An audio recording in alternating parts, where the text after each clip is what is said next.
pada kali ini kita akan mempelajari tentang satu perkara asas dalam analisa teknikal, analisa teknikal yang kita beri nama sebagai trend line ataupun garisan trend. Walaupun ianya adalah satu perkara asas, tetapi jika anda mampu untuk mahir menggunakan garisan trend ini, anda mampu untuk memperolehi ataupun mendapatkan sesuatu daripadanya. So, tanpa melengahkan masa lagi, jom kita terus ke segmen kita pada kali ini. Ya, kita akan belajar tentang garisan trend. So, apa dia trend line ataupun apa dia garisan trend ini? Trend line adalah satu perkakasan ataupun tools yang boleh membantu kita di dalam dagangan kita untuk menentukan trend.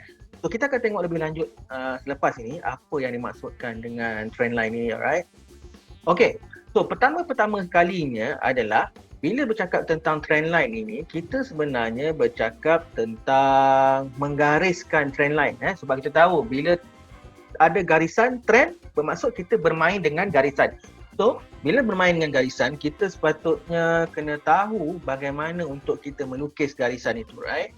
So, untuk uptrend ataupun trend menaik, bagaimana kita nak lukis dia punya garisan adalah dengan menggariskan garisan menyengitnya tu, garisan menyengit ataupun trend line itu, kita ambil trend line tu, kita gariskan di kawasan-kawasan support. Kalau anda semua boleh lihat dekat contoh yang saya berikan dekat dalam gambar rajah ini, kita tengok garisan itu kita plotkan dia, kita tarik dia daripada satu support ke satu support yang lain. Alright? So dekat situ dia akan membentuk satu garisan trend. Dia mesti cecah dekat support-support.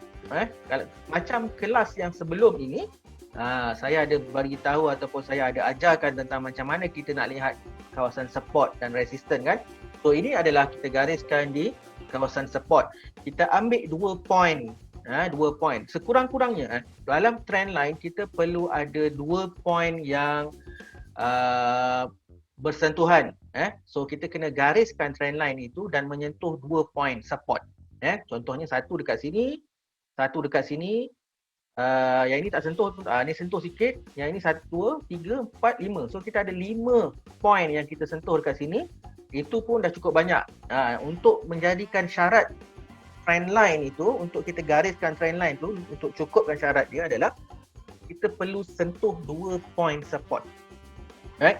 So kita gariskan trend line. Tak apa, yang ini kejap lagi kita akan belajar macam mana kita nak tarik trend line tu, right? So ini hanyalah teori. So untuk uptrend, kita gariskan kita punya trend line di bahagian support kat belah bawah, right? So ini contohnya, saya tunjukkan tadi ada 5, sebenarnya ada 6. 1, 2, 3, 4, 5, 6 support level. So kita gariskan trend line itu kena pada support levels yang saya katakan tadi, minimum 2 point. Untuk anda dapatkan satu garisan trend line, ianya harus at least sekurang-kurangnya 2 point support disentuh oleh garisan trend line. Okey? Boleh. So untuk downtrend pula dia sebaliknya, right? Kalau tadi kita marking dekat kita punya support level, untuk downtrend kita marking dia ataupun kita tandakan kita punya garisan trend line tu di resistance. Di resistance. So kalau kita tengok dekat sini ada beberapa resistance yang berjaya disentuh oleh trend line kita. 1, 2, 3, 4, 5, 6 juga. Right? So di situ ada trend line. So dekat sini breakout. Sekejap lagi kita tengok macam mana nak trade breakout dan sebagainya. Right? Untuk downtrend sama juga prinsip dia macam uptrend tadi. Cuma garisan untuk downtrend ini dia duduk dekat atas sebab kita kena cari point-point apa? Point-point resistance. Right? So kita cari point-point resistance, kita tarik kita punya garisan dan pastikan ianya menyentuh sekurang-kurangnya 2 point ataupun 2 level resistance yang ada dekat dalam chart kita. Right? So ini bagaimana point-point ataupun resistance level itu disentuh oleh trend line yang kita gariskan tadi. Alright? So anda boleh nampak dekat sini ada 1, ada 2, 3, 4. Kalau kita kira pada atas ni pun ini dikira sebagai resistance. Cumanya resistance ke atas ni tak berapa jelas saja. Alright. Alright. So ini adalah bagaimana untuk kita menggaris ataupun melukis garisan trend di dalam trading platform kita, sama ada ianya melalui kita punya MT4 mobile iaitu di telefon pintar kita, ataupun melalui aplikasi platform yang ada di dalam laptop. Untuk kali ini saya akan tunjuk kepada anda untuk bagaimana menggunakan ataupun bagaimana untuk melukis trendline di dalam MT4 di dalam laptop. Right? So, ada dua cara bagaimana untuk anda mendapatkan garisan trend ni. Yang pertama, anda boleh pergi ke bahagian insert, kemudian pergi ke lines, kemudian pilih trend line. So, nanti anda boleh cari 2 point yang menunjukkan support ataupun resistance dan kemudian just tarik sahaja dan anda akan mendapatkan trend line yang sebegini. Jangan risau, sekali lagi, kejap lagi kita akan pergi ke MT4 dan tengok secara live bagaimana saya tarik trend line tu. Okay? Cara yang kedua adalah kita ada shortcut dekat sini dah. Kita ada shortcut dekat sini. Ini adalah garisan menekan, garisan melintang, yang ini garisan trend. So anda boleh klik saja garisan trend itu. Kemudian sama juga cari point-point ataupun level-level support dan resistance. Kalau uptrend kita cari support, kalau downtrend kita cari resistance dan kemudian kita tarik je. Dan pastikan, sekali lagi pastikan 2 point bersentuhan sekurang-kurangnya. Right. So, next adalah saya nak berikan tips bagaimana untuk anda trade menggunakan trendline ataupun garisan trend. Right, dia ada dua cara untuk kita trade menggunakan trendline. Cara ini sangat asas, paling meluas digunakan. Namun begitu saya harus ingatkan, cara ataupun tips ini bukanlah 100% perfect. Ianya bukanlah sempurna, apa-apa boleh terjadi dalam trading. Cuma ini adalah cara paling mudah untuk kita trade menggunakan trendline. Right. So, cara yang pertama adalah trade the bounce ataupun kita melakukan trade apabila dia melantung. Right. So, kita tahu apabila pasaran berada di dalam keadaan uptrend, kita tahu kita ada beberapa support level dekat bawah, dekat ataupun dekat atas trendline tu. So, kita tahu bila kita gariskan garisan trend line uptrend, kita marking dekat support. Right? So, trade idea dia adalah kita tunggu harga untuk pergi ke trend line itu semula dan kemudian apabila dia bounce ataupun dia reject dekat trend line tu, kita pun masuk buy. So, contoh dekat sini dia dah bounce yang pertama, dia naik, dia turun, dia bounce, dia naik, sampai dekat sini kita buy, dia sentuh lagi garisan ni kita buy. So trade idea dia begitu sahaja. Kejap lagi kita akan tengok dekat start yang live bagaimana trade idea ini boleh di-apply ataupun diaplikasikan kat dalam dagangan anda. Alright. So setiap kali price sentuh trend line yang kita gariskan tu, itu adalah potensi untuk kita melakukan buy. Tapi harus diingat macam saya cakap tadi, itu hanyalah di atas kertas dan hanyalah teori. Garisan trendline itu boleh dipecahkan ataupun ditembusi pada bila-bila masa. Jadi, sentiasa letakkan stop loss anda dekat mana? Selalunya kita akan letak stop loss di bawah trendline. Alright? Okey, itu adalah trade the bounce untuk buy. Untuk sell sama juga. Bila kita dah gariskan trendline di atas, ataupun di atas ataupun mencecah ke semua support level yang kita ada dekat sini, trade idenya adalah apabila harga naik dan mencari trend line itu, kita akan melakukan sell. Kalau tadi kita buy apabila harga pergi ke downtrend punya uptrend punya line, kalau ini adalah kita sell apabila harga pergi mencari ke downtrend line kita. So ini downtrend line. Bila harga turun, lepas tu dia naik balik, dia test kita punya garisan trend tu, so dekat situlah kita akan sell. Sama juga dekat atas ni, bila dia cari je trend line tu, kita sell. Bila dia cari lagi, kita sell. Bila dia cari lagi, kita sell. Alright? Tapi macam saya cakap, bukan 100% sempurna tips ini ataupun strategi ini. Ada kalanya dia tidak menjadi. Sebab no one perfect and nothing is perfect in this world. Betul tak? Cakap orang putih pula. Right. So kita kena letak kita punya stop loss. Kat mana? di atas kita punya trend line. Tadi kalau untuk buy kita letak stop loss dekat bawah, untuk sell kita letak kita punya stop loss kat atas. Tujuan dia adalah apa? Tujuannya apabila kita punya trend line itu ditembusi atau dipecahkan, kita tidak akan berada di dalam keadaan kerugian yang melampau. Alright? Sebab saya katakan sekali lagi, ini adalah hanya tips dan satu analisa teknikal yang bukan sempurna.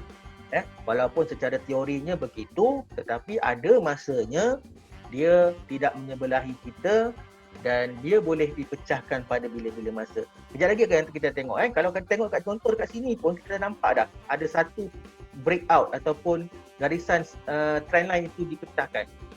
So andai kata kita sell dekat sini dan kita tak letak stop loss, kita akan berada dalam kerugian yang sangat banyak.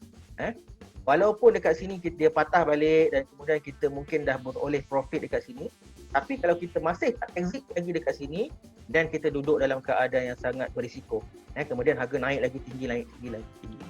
Right? So sentiasa letakkan stop loss apabila anda menggunakan trading idea ataupun tips yang sebut. Alright? So, yang cara kedua adalah anda menggunakan trade the break ataupun lebih dikenali sebagai apabila kita punya candlestick tu ataupun harga tu pecah kita punya trend line. Untuk downtrend, kita ada garisan downtrend dekat atas. Bila price pecah garisan ke atas itu, itulah masa untuk kita melakukan buy. So kalau anda tengok dekat gambar yang saya beri contoh dekat dalam slide saya ni, kita ada downtrend line dekat sini, kita ada support, kita ada resistance sini. Sampai dekat sini dia pecah.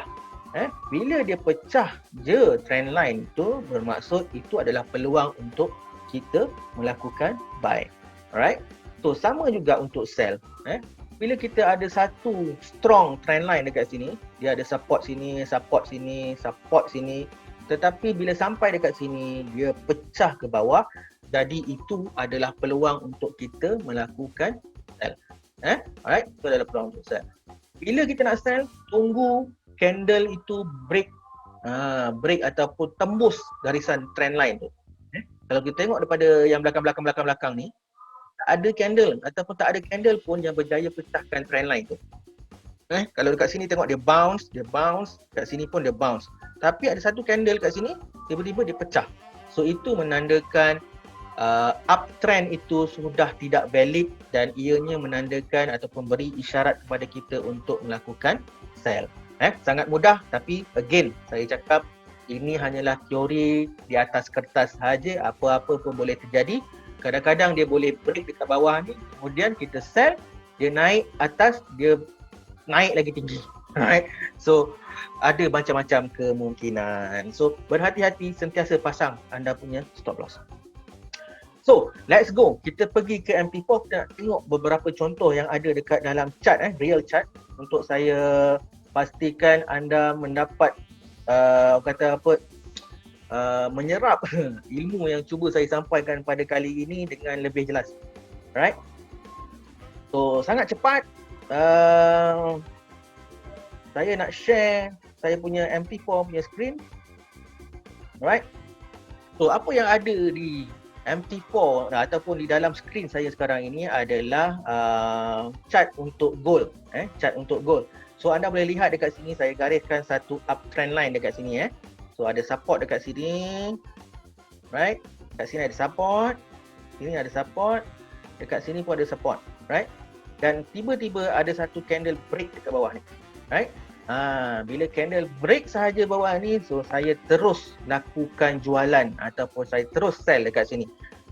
So stop loss tu saya akan letakkan dekat atas ni.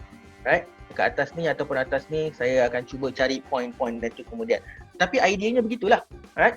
So bila ada trend line, uptrend begini, bila ada break, kita akan terus lakukan sell dekat sini. Alright. Okay, itu adalah untuk tips bagaimana kita nak trade the breakout bila garisan trend dipecahkan ataupun ditembusi, berlaku breakout. Saya akan tunjukkan macam mana nak trade the bounce pula. Alright. So kalau kita tengok dekat USD Japanese Yen ni, dekat weekly punya chart, anda boleh lihat dekat sini, korang boleh tengok dekat sini bagaimana dia ada dua garisan kat sini. Dia ada downtrend, dia ada uptrend. So kita fokus pada uptrend punya garisan. Kita fokus pada uptrend punya garisan. Right? So dekat sini kita tengok dia dia sentuh je downtrend uptrend line punya garisan ni, kemudian dia bounce naik atas. Dia sentuh je dia bounce, dia sentuh je dia bounce, dia sentuh je dia bounce. So bila kita tengok begini, bila berlaku keadaan begini, apabila price sentuh je trend line dekat bawah ni, untuk uptrend line ni, kita terus lakukan buy. Dan kemudian stop loss kita letakkan di bawah trend line, ataupun cari mana-mana support ataupun shadow yang dekat bawah-bawah ni, dekat situlah kita letak stop loss. Right? So untuk ini kita tunggulah harga untuk jatuh ke bawah dan kemudian kita lakukan buy dekat sini. So saya dah marking dah siap-siap area-area yang penting dekat sini. Dekat sini pun ada downtrend juga. Kalau kita tengok dekat sini, ini pun ada downtrend juga. Dia dalam 2 dalam 1 sebenarnya, ada uptrend dan downtrend. Kita panggil ni sebagai the falling wedge. Ini topik lain kali pula lah. The falling wedge. Alright. So sama juga dekat sini kita ada downtrend. Bila harga sentuh je downtrend punya line tu dekat atas, dia akan bounce turun ke bawah. Dia sentuh, dia bounce turun ke bawah. Sentuh. So kalau sini kalau harga ni naik balik ke atas ni nanti, dia sentuh je trend line ke atas ni, so kita boleh dah buat sell dekat atas ni. Right? Sama juga kalau kat bawah ni, bila dia sentuh je garisan bawah ni, kita boleh buy dah. Alright? So itu adalah bagaimana untuk kita trade the bounce, ataupun orang kata apa, bila dia sentuh je trend line yang kita dah letakkan tu, kita terus masuk buy ataupun sell. Alright? Itu adalah 2 tips bagaimana untuk kita trade menggunakan trend line, iaitu trade the bounce dan juga trade the break. Terima kasih sekali lagi saya ucapkan kepada anda yang menyertai saya pada kali ini. Jangan lupa untuk temu janji kita pada kelas yang akan datang. Pada kelas yang akan datang, kita akan mempelajari satu perkara yang lain pula. Apa dia? Just tunggu sahaja. Alright. So, saya Firdaus Ali sekali lagi mengucapkan terima kasih kepada anda semua yang menyertai saya pada kali ini. Sehingga berjumpa lagi. Saya Firdaus Ali, Business Development Manager di Fullerton Markets, mengundurkan diri. Bye-bye.